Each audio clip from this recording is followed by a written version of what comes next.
वंदे मातरम. दीपावलीच्या पुन्हा एकदा सर्वांना मनपूर्वक हार्दिक शुभेच्छा. आज खासदारांवर मी बोलणार आहे. आपल्या नाशिकचे खासदार राजाभाऊ वाजे सर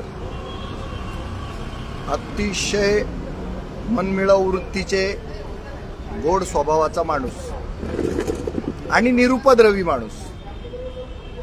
सध्या राजकीय पटलावर उपद्रवी माणसांचं जास्त थैमान आहे आणि त्याच्यात हे काय सेट करत नाहीत आणि जनतेला मतं देतानाही ते माहिती होतं. मी त्यांच्या विरोधात लढलोय आणि मला 2085 मतं मिळाली आहेत त्यांच्या विरोधात.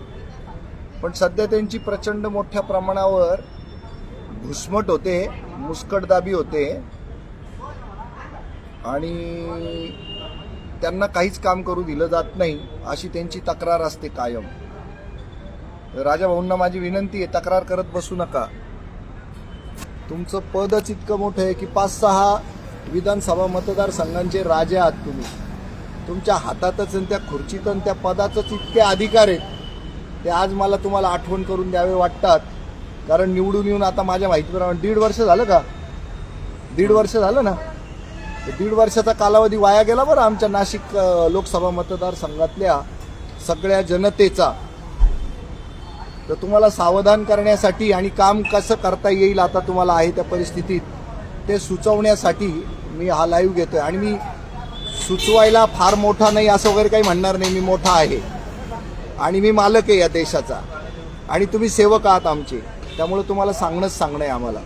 कारण मी तुमच्या विरोधात पण लढलेलो आहेच. याला तुम्ही अतिशहाणपणा म्हणाल, तुम्ही नाही म्हणणार, स्वतः तुम्ही कधीच म्हणू शकत नाही कारण तुम्ही त्या वृत्तीचे नाहीच आहात.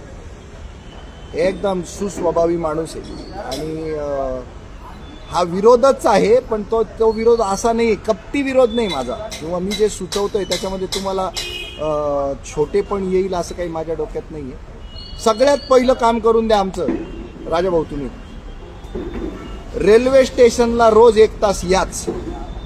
आपलं नाशिक रोड रेल्वे स्टेशन आहे ना, तिथं रोज 1 तास याच.